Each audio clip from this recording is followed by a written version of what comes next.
Mayor JCD ng Cauayan City at katandem, kinasuhan sa COMELEC Provincial Office ng vote buying habang ang pinsan na dating mayor at ngayon ay Swiss ambassador, kinasuhan rin ng paglabag sa election code dahil sa intervention umano ng public officer.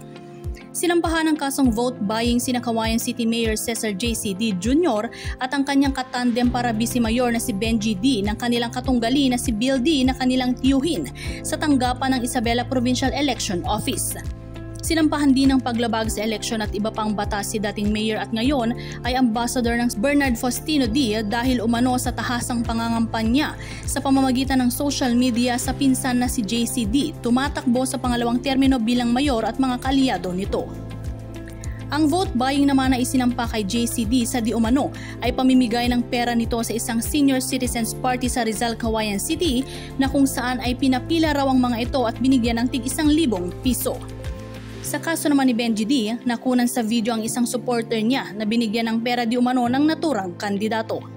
Ipapadala umano sa pangrehiyong tanggapan ang mga dokumento para sa formal na pag-endorse sa pambansang tanggapan ng COMELEC hinggil sa naturang kaso.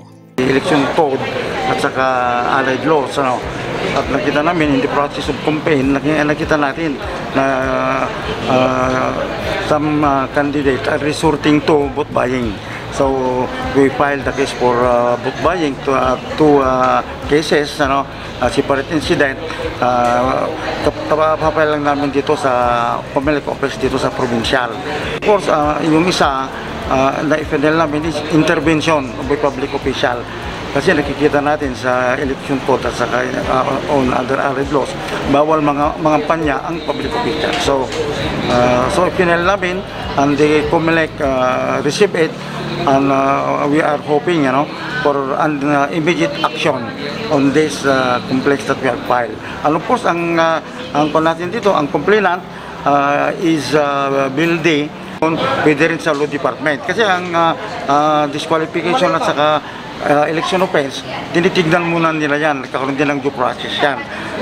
Siguro, as a lawyer, nakikita ko dyan, baka i-require nila itong mga respondent to file an answer.